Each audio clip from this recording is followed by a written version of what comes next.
Assalamualaikum warahmatullahi wabarakatuh. Selamat siang semuanya. Jadi hari ini kita akan belajar mengenai mata kuliah pelatihan dan pengembangan SDM. Kami dari kelompok 2 akan membahas tentang pelatihan strategis, di mana mata kuliah ini diempu oleh Ibu Dr. Nova Mardiana, SEMM. Sebelum kita masuk ke dalam materi, izinkan saya memperkenalkan anggota kelompok 2. Yang pertama ada Delia Indriani. Lalu yang kedua ada Injira Adila Safira.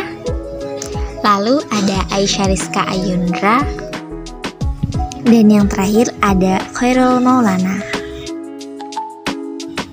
Adapun tujuan pembelajaran kita pada siang hari ini adalah yang pertama, mendiskusikan bagaimana strategi bisnis mempengaruhi jenis dan jumlah pelatihan di sebuah perusahaan.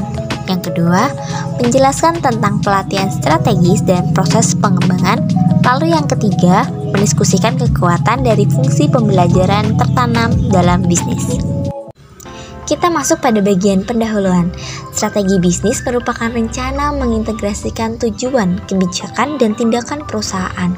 Strategi bisnis membantu mengarahkan efektivitas perusahaan pada bagian produksi, keuangan, pemasaran, sumber daya manusia untuk mencapai tujuan tertentu. Strategi bisnis ini mempengaruhi bagaimana perusahaan menggunakan modal fisik, seperti pabrik, teknologi, peralatan. Lalu ada modal keuangan, seperti aset dan cadangan kas. Dan yang terakhir adalah modal manusia, atau yang kita sebut dengan karyawan. Selanjutnya kita masuk dalam pembahasan yang pertama, yaitu pembelajaran sebagai fokus strategis.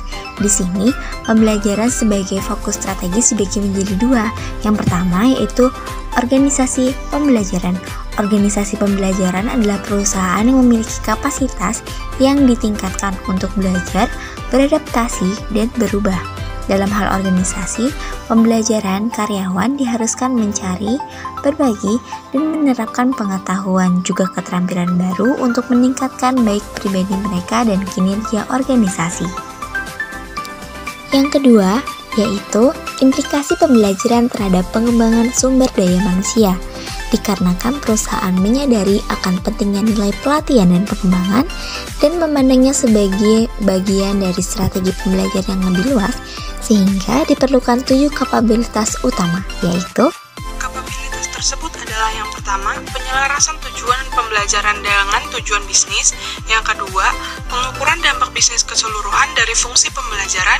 Yang ketiga, melakukan pembelajaran di luar perusahaan dengan menyertakan pelanggan, vendor, dan pemasok.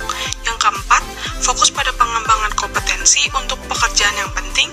Yang kelima, mengintegrasikan pembelajaran dengan fungsi sumber daya manusia lain seperti knowledge, management, performance support, dan talent management. Yang keenam, pendekatan pencapaian yang mencakup pelatihan seperti e-learning. Dan yang ketujuh, mendesain dan melakukan penyampaian kursus bagi pengembangan kepemimpinan. Lalu selanjutnya masuk ke proses pelatihan dan pengembangan strategis. Bagian pertama itu, identifikasi inisiatif pelatihan dan pengembangan strategis yang mendukung strategi. Inisiatif pelatihan dan pengembangan strategis adalah tindakan terkait pembelajaran yang harus diambil perusahaan untuk membantunya mencapai strategi bisnisnya. Inisiatif pelatihan dan pengembangan strategis bervariasi oleh perusahaan tergantung pada industri, tujuan, sumber daya, dan kemampuan perusahaan.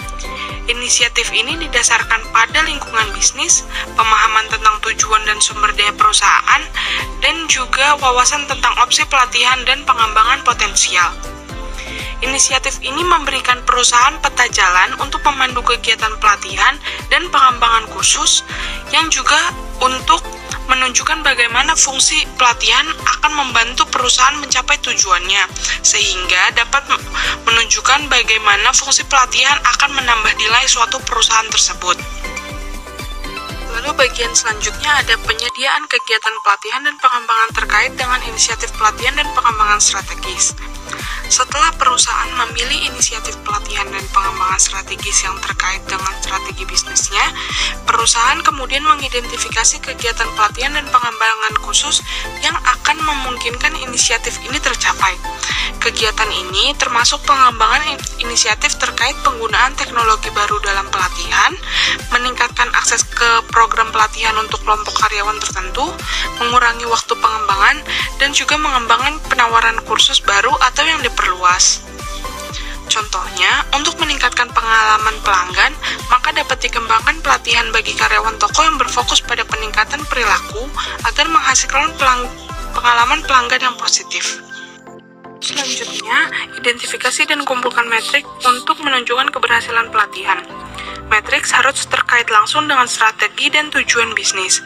Misalnya, metrik dapat mengevaluasi layanan pelanggan, kepuasan atau keterlibatan karyawan, perputaran karyawan, jumlah cacat produk, waktu yang dihabiskan dalam pengembangan produk, jumlah paten, atau waktu yang dihabiskan untuk mengisi posisi manajemen. Di dalam matriks ini terdapat 4 perspektif dan contoh matriks yang digunakan untuk mengukurnya, yaitu yang pertama, ada pelanggan. Yang diukur dalam pelanggan ini yaitu waktu, kualitas, kinerja, layanan, dan juga biaya. Lalu yang kedua ada dari sisi internal. Dari sisi internal ini yang diukur adalah proses-proses yang akan mempengaruhi kepuasan pelanggan. Lalu yang ketiga, inovasi dan pembelajaran. Yang diukur di sini yaitu efisiensi operasi, kepuasan karyawan, dan peningkatan berkelanjutan. Lalu yang terakhir adalah dalam bagian keuangan. Yang diukur di sini yaitu profitabilitas, pertumbuhan, dan nilai pemegang saham. Selanjutnya yaitu proses pelatihan dan pengembangan strategis. Bisa kita lihat di sini, terdapat perumusan dan identifikasi strategi bisnis. Terdapat 5 komponen utama di sini. Yang pertama itu mission atau misi. Misi ini merupakan pernyataan alasan keberadaan perusahaan yang mencakup informasi terkait pelanggan yang dilayani, mengapa perusahaan ini terbentuk, apa yang dilakukan perusahaan, nilai yang diterima pelanggan, teknologi yang digunakan, dan lain sebagainya. Lalu komponen yang kedua yaitu goals atau sasaran. Komponen ini dilakukan agar sasaran yang diharapkan dapat dicapai perusahaan dalam jangka menengah hingga panjang dan mencerminkan bagaimana misi akan dijalankan. Lalu yang ketiga, eksternal analisis atau analisis eksternal. Komponen ini melibatkan pemeriksaan lingkungan operasi untuk mengidentifikasikan peluang dan ancaman. Peluang ini termasuk pelanggan dan pasar global yang tidak dilayani, teknologi yang mungkin dapat membantu perusahaan, dan sumber potensial karyawan berbakat yang tidak terpakai atau kurang dimanfaatkan. Lalu komponen yang keempat ada internal analisis atau analisis internal. Komponen ini diupayakan agar mampu mengidentifikasi kekuatan dan kelemahan perusahaan yang biasanya difokuskan pada pemeriksaan kuantitas dan kualitas model keuangan, fisik, dan sumber daya manusia yang tersedia. Lalu yang kelima ada strategi choice atau pilihan strategis. Pilihan strategis ini merepresentasikan alternatif strategi terbaik yang mungkin dibandingkan berdasarkan kemampuannya dalam upaya untuk mencapai tujuan perusahaan tersebut. Selanjutnya yaitu karakteristik organisasi yang mempengaruhi pelatihan. Terdapat 9 karakteristik, yaitu yang pertama ukuran perusahaan, di mana pelatihan berbeda antara perusahaan kecil dan besar. Sebagian besar pelatihan di perusahaan kecil biasanya bersifat informal dan di tempat kerja. Sedangkan ketika perusahaan sudah mulai tumbuh dalam ukuran yang lebih besar, ada kebutuhan yang lebih besar untuk memberikan pelatihan dan pengembangan yang lebih formal untuk mempersiapkan karyawan saat ini untuk peluang promosi internal dan mempertahankannya. Yang kedua yaitu terdapat peran karyawan dan manajer. Peran karyawan dan manajer dalam suatu perusahaan dapat mempengaruhi fokus pelatihan, pengembangan, dan kegiatan pembelajaran. Secara tradisional, peran karyawan adalah melakukan pekerjaan mereka sesuai dengan arahan manajer mereka, dan karyawan tidak terlibat dalam peningkatan kualitas produk atau layanan. Yang ketiga yaitu dukungan manajer puncak. Manajer puncak di perusahaan dan anggota tim eksekutif lainnya memainkan peran kunci dalam menentukan pentingnya pelatihan dan pembelajaran di perusahaan. Hal itu karena manajer puncak bertanggung jawab untuk berperan aktif dalam mengatur pembelajaran, termasuk mengkaji tujuan dan sasaran, serta memberikan wawasan tentang bagaimana mengukur efektivitas pelatihan. Yang keempat yaitu integrasi unit bisnis, yaitu di mana sejauh mana unit atau bisnis perusahaan terintegrasi dapat mempengaruhi jenis pelatihan yang dilakukan. Dalam bisnis yang sangat terintegrasi, karyawan perlu memahami unit, layanan, dan produk lain di perusahaannya. Yang kelima yaitu kehadiran global. Untuk perusahaan dengan operasi global, pelatihan digunakan untuk mempersiapkan karyawan untuk penugasan sementara atau jangka panjang di luar negeri. Tantangan utamanya yaitu memastikan pembelajaran efektif untuk semua karyawan, terlepas dari bahasa yang mereka gunakan atau latar belakang budaya mereka. Keenam yaitu kondisi bisnis. Untuk perusahaan dalam lingkungan bisnis yang tidak stabil atau resesi, yang dicirikan dengan merger, akuisisi, atau disinvestasi bisnis, pelatihan mungkin ditinggalkan, diserahkan kepada kebijaksanaan manajer, atau menjadi lebih bersifat jangka pendek. Yang ketujuh yaitu praktik HRM lainnya. Praktik HRM ini berkontribusi pada daya tarik, motivasi, dan retensi modal manusia yang dapat membantu perusahaan mendapatkan keunggulan kompetitif. Pelatihan bersama dengan seleksi, manajemen kinerja, dan kompensasi mempengaruhi daya tarik, motivasi, dan retensi modal manusia. Yang kedelapan yaitu perencanaan sumber daya manusia. Perencanaan sumber daya manusia mencakup identifikasi, analisis, peramalan, dan perencanaan perubahan yang diperlukan di bidang sumber daya manusia untuk membantu perusahaan memenuhi perubahan kondisi bisnis. Dan yang terakhir yaitu keterlibatan staf dalam pelatihan dan pengembangan. Jika manajer tidak terlibat dalam proses pelatihan, misalnya dalam menentukan kebutuhan pelatihan mungkin tidak terkait dengan kebutuhan bisnis. Manajer juga mungkin tidak berkomitmen untuk memastikan bahwa pelatihan itu efektif, misalnya memberikan umpan balik kepada peserta tentang pekerjaan. Akibatnya, dampak potensial pelatihan dalam membantu perusahaan mencapai tujuannya mungkin terbatas karena manajer mungkin merasa bahwa pelatihan adalah hal yang dipaksakan oleh departemen pelatihan daripada sarana untuk membantu mereka mencapai tujuan bisnis. Kebutuhan pelatihan dalam strategi yang berbeda. Strategi yang pertama yaitu strategi konsentrasi, di mana berfokus pada peningkatan pangsa pasar, pengurangan biaya, atau menciptakan dan mempertahankan ceruk pasar untuk produk dan layanan.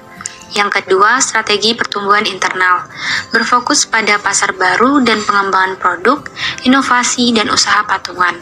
Yang ketiga, strategi pertumbuhan eksternal, yang menekankan mengakuisisi vendor dan pemasok atau pembeli bisnis yang akan memungkinkan perusahaan untuk memperluas ke pasar baru. Dan yang terakhir, strategi disinvestasi, yaitu menekankan likuidasi dan disinvestasi bisnis. Selanjutnya, model pengorganisasian Departemen Pelatihan dengan pelatihan terpusat. Pelatihan terpusat berarti bahwa program pelatihan dan pengembangan sumber daya dan profesional terutama ditempatkan di suatu lokasi dan bahwa keputusan tentang investasi pelatihan, program, dan metode pengiriman dibuat dari departemen tersebut. Keuntungan dari fungsi pelatihan terpusat meliputi membantu mendorong keselarasan yang lebih kuat dengan strategi bisnis yang memungkinkan pengembangan seperangkat metrik atau kartu skor umum untuk mengukur dan melaporkan tingkat kualitas dan pengiriman yang dapat membantu merampingkan proses, dan hal ini dapat memberi perusahaan keuntungan biaya dalam membeli pelatihan dari vendor dan konsultan karena jumlah peserta pelatihan yang akan dilibatkan. Selanjutnya yaitu Corporate University atau Universitas Pelatihan Perusahaan, yaitu untuk mendapatkan keuntungan dari pelatihan terpusat, banyak perusahaan menggunakan universitas korporat termasuk karyawan, manajer, dan pemangku kepentingan di luar perusahaan termasuk perguruan tinggi, universitas, dan sekolah menengah. Universitas korporat dapat membantu menjadikan pembelajaran lebih strategis dengan memberikan misi dan visi yang jelas untuk pembelajaran dan memastikan bahwa itu selaras dengan kebutuhan bisnis. Baiklah, selanjutnya masuk kepada fungsi pembelajaran tertanam bisnis. Fungsi pembelajaran yang tertanam bisnis yang tadi dengan 5 kompetensi. Kompetensi yang pertama yang namanya arah strategis, di mana menyebarkan secara luas misi yang diartikulasikan dengan jelas dan mengakui bahwa basis pelanggannya tersegmentasi dan memberikan solusi yang disesuaikan dengan kebutuhan kliennya. Yang kedua yang namanya desain produk, di mana desain produk ini menggunakan perbandingan dan desain inovatif lainnya serta menerapkan strategi untuk mengembangkan produk dengan cepat yang melibatkan pemasok secara strategis. Yang ketiga yakni fleksibilitas struktural, di mana mempekerjakan profesional yang berfungsi sebagai instruktur produk dari kelas manajer dan kelas konsultan internal. Yang selanjutnya pengiriman barang. Pengiriman barang ini seperti menawarkan menu pilihan pembelajaran dan memberikan pelatihan di tempat kerja. Yang terakhir namanya akuntabilitas untuk hasil, di mana percaya bahwa setiap karyawan harus bertanggung jawab atas pertumbuhan pribadi mereka, memberikan tindak lanjut pada pekerjaan untuk memastikan bahwa pembelajaran terjadi dan menganggap manajer sebagai pemain kunci. Selanjutnya pembelajaran, pelatihan, dan pengembangan dari perspektif modal perubahan. Ada banyak alasan mengapa perusahaan terpaksa berubah, termasuk pengenalan teknologi baru, kebutuhan untuk lebih memanfaatkan keterampilan karyawan dan memanfaatkan tenaga kerja yang beragam, atau keinginan untuk memasuki pasar global. Dan selanjutnya yang 4 kondisi yang diperlukan untuk terjadinya perubahan, yang mana yang pertama karyawan harus memahami alasan perubahan dan setuju dengan alasan tersebut. Yang kedua, pegawai harus memiliki keterampilan yang dibutuhkan untuk mengimplementasikan perubahan. Yang ketiga, yakni karyawan yang harus melihat bahwa manajer dan karyawan lain dalam posisi berkuasa dan mendukung perubahan struktural organisasi seperti komunikasi dan sistem manajemen kinerja harus mendukung perubahan. Selanjutnya, pelatihan oleh outsourcing. Pengadaan mengacu pada penggunaan perusahaan luar atau perusahaan jasa eksternal yang bertanggung jawab penuh dan mengendalikan beberapa kegiatan pelatihan dan pengembangan, atau yang mengambil alih semua atau sebagian besar pelatihan perusahaan, termasuk administrasi, desain, pengiriman, dan pengembangan.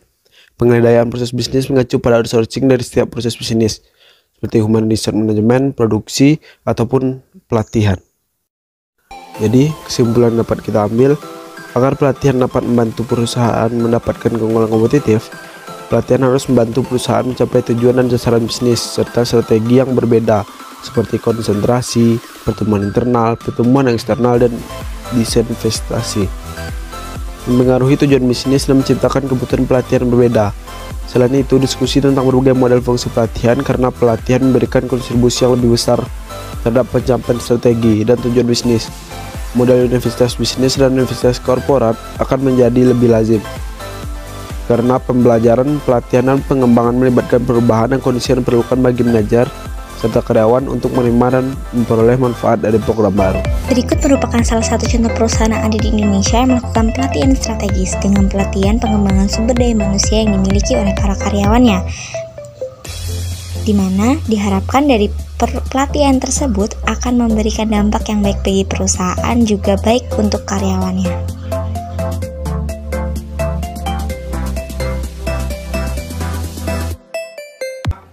Teman-teman sekalian, dalam diri kita punya potensi besar, gitu ya.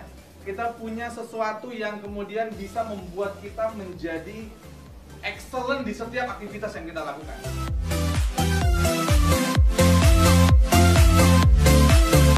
Setiap karyawan memiliki kesempatan untuk mengembangkan karirnya sesuai dengan bakat dan kapabilitas mereka dalam memimpin yang disesuaikan dengan kebutuhan di perusahaan. Nah, itu tadi merupakan penjelasan dari materi pelatihan strategis dari mata kuliah pelatihan dan pengembangan sumber daya manusia.